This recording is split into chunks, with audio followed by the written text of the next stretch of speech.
जब प्रभु हमारे साथ है तो कुछ भी हमारे लिए कठिन नहीं है।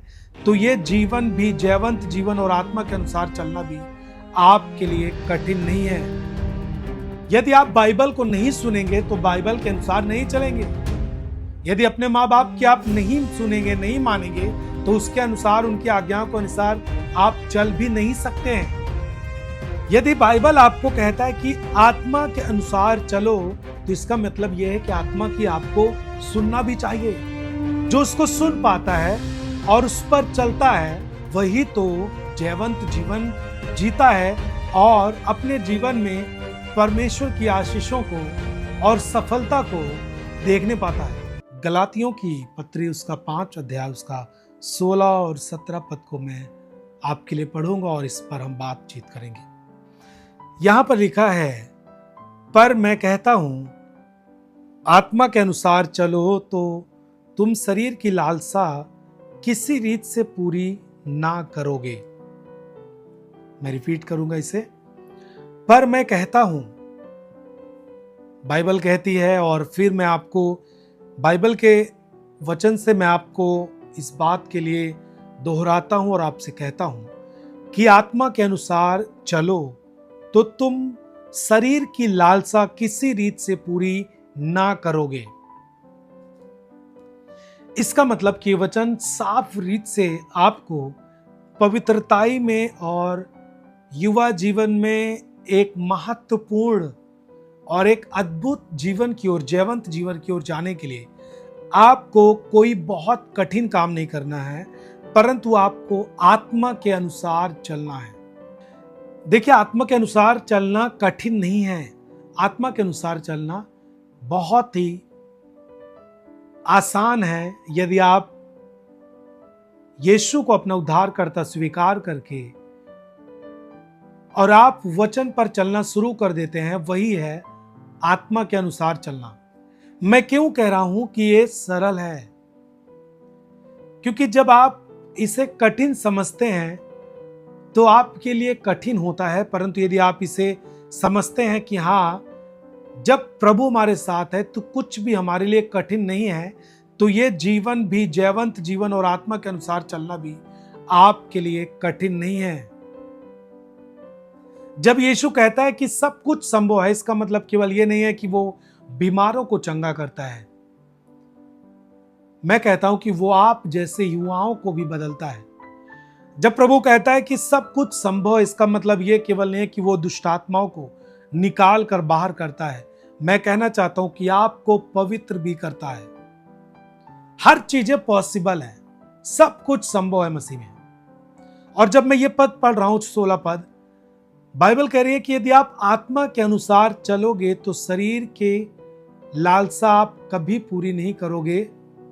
शरीर की लालसाएं आपसे दूर रहेंगी और यदि आप आत्मा के अनुसार चलते हैं तब। 17 पद, क्योंकि शरीर आत्मा के विरोध में और आत्मा शरीर के विरोध में लालसा करता है और ये एक दूसरे के विरोधी हैं, इसलिए कि जो तुम करना चाहते हो वह ना करने पाओ। शरीर आत्मा के विरोध में और आत्मा शरीर के विरोध में काम करता है। जब आप इसे पढ़ रहे हैं तो आप सुन रहे हैं, तो आपको लगता होगा कि ये कौन सी बातें हैं। इसका मतलब शरीर का हमें विरोध करना चाहिए। यदि हम आत्मा के अनुसार चल रहे हैं तो शरीर का विरोध करना चाहिए? नहीं, शरीर का विरोध नहीं करना है, परंतु इस दुनिया के जो काम हैं उसे हम शारीरिक काम कहते हैं। क्योंकि एक मनुष्य जो आत्मिक नहीं रहता, जो आत्मा की बातों को नहीं जानता और ना वो परमेश्वर को जानता है, तो वो जो काम करता रहता है वो काम उससे जुड़ा हुआ है। और एक व्यक्ति जो आत्मा के अनुसार नहीं चलता, वो आप जानते हैं कि क्या क्या काम करता है, और उसी काम के द्वारा ही जो संसार में लोग दुनिया में काम करते रहते हैं, जवान काम करते रहते हैं, पर आत्मा के अनुसार चलने से पहले उसी काम के कारण ये काम शारीरिक और शरीर से जुड़ा हुआ है। मैं आपको क्यों कह रहा हूं कि ये काम बहुत सरल है, परमेश्वर की आत्मा के अनुसार चलना? क्योंकि यदि आप सोचें एक बार अपनी युवा लाइफ में, ऐसा कोई व्यक्ति नहीं है जो शारीरिक काम करे और पछताए ना। ध्यान से सुनिएगा, आप सुनते नहीं, इसी कारण से आप गिरते हैं। आप सुनते नहीं, इसी कारण से आपके अंदर शारीरिक लालसाएं बढ़ने लगती हैं। क्यों? क्योंकि आप आत्मा की नहीं सुनते, तो आत्मा के अनुसार चल नहीं सकते। यदि आप बाइबल को नहीं सुनेंगे तो बाइबल के अनुसार नहीं चलेंगे। यदि अपने माँ बाप की आप नहीं सुनेंगे, नहीं मानेंगे, तो उसके अनुसार, उनकी आज्ञाओं के अनुसार आप चल भी नहीं सकते हैं।